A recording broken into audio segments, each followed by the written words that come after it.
Summer-like weather is hitting Colorado today. Temperatures could hit 80 degrees for Denver and the surrounding area. Today's heat kicks off a string of days.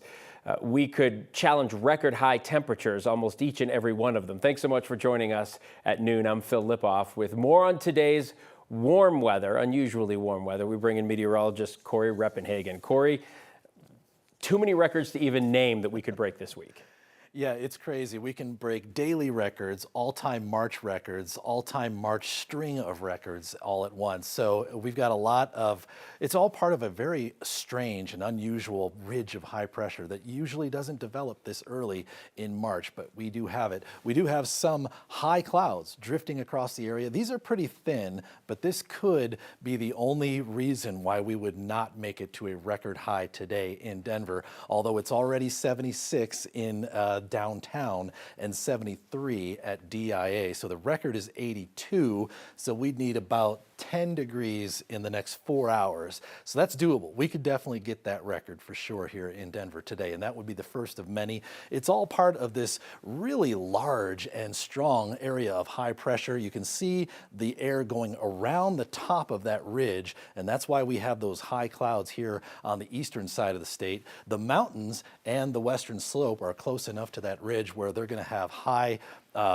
some just clear blue skies above. We'll continue to have these high clouds. So 82 is the record for today. 80 is a forecast for the moment, but it looks like we could be definitely challenging that record today. Here's the forecast for the rest of the area. Lots of 80s on the board, 50s and 60s in the mountains the next 3 days here. So 84 is the warmest we've ever been in March. We could knock that out 3 times this week along with daily records. I'll talk more about that coming up in just a few more minutes. Corey, thank you. Power has been restored after a brief outage at Denver International Airport. This video is from earlier today when outages shut off the lights inside some concourses. In a post on X, DIA says it experienced a power outage around 9:20 this morning. The outage also prompted a ground stoppage for incoming flights. That ground stop has now been lifted as well. Highway 85 is still closed, though, at this hour as police investigate a fatal crash in Brighton. Brighton police say the crash happened at the intersection of U.S. Highway 85 and East 136th Avenue. One person was killed in that crash. East-west traffic on East 136th Avenue reopened about 7 o'clock this morning. Police suggest anyone planning to go through that area should use Interstate 76 as an alternative route. Governor Polus is signaling he will veto an effort by fellow Democrats to force social media companies to quickly work with law enforcement to prevent school shootings. This came about because of a tip sent to the FBI months before the Evergreen High School shooting, which didn't make it to sheriff's office until after the attack. Lawmakers say faster action could have prevented the September shooting. If passed, the new legislation would require social media companies to comply with search warrants within 24 hours. It also requires companies to report users who post information about imminent and specific threats or criminal behavior in Colorado. 9 News legal analyst Whitney Traylor says the law would be useful if it passes, but would also be challenged immediately on several different fronts. How will they expect these social media companies to monitor every post that's threatening imminent, specific harm to self or others, someone expressing an intent to commit a crime? That's a difficult task, even to define that from a legal perspective, but then you have the practical application. How will they actually be able to enforce that?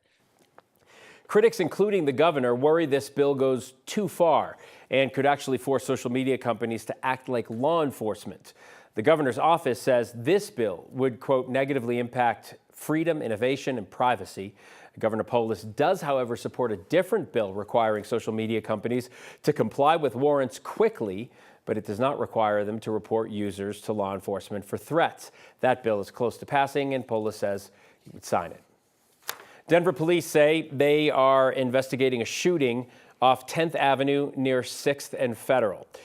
2 people were taken to the hospital, but police haven't released any information about their condition. They are still putting together information about the suspected shooter, and once they get that information to us, we will share it here on air and on 9news.com.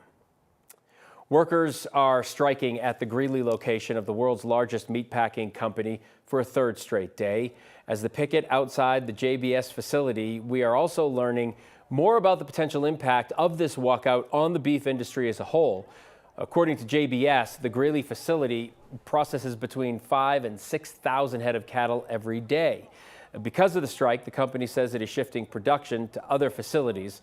Dr. Jennifer Martin is a CSU professor specializing in meat safety and quality. She questions whether this production shift is sustainable. Whether it's the fact that we have fewer animals today in the beef industry than we've had in almost 80 years.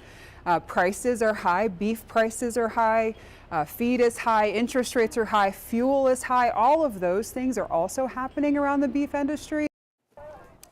The strike is the first of its kind in more than 40 years. Martin says she doesn't see this impacting the beef prices in coming days. However, it could have long-term impacts if the strike goes for some time.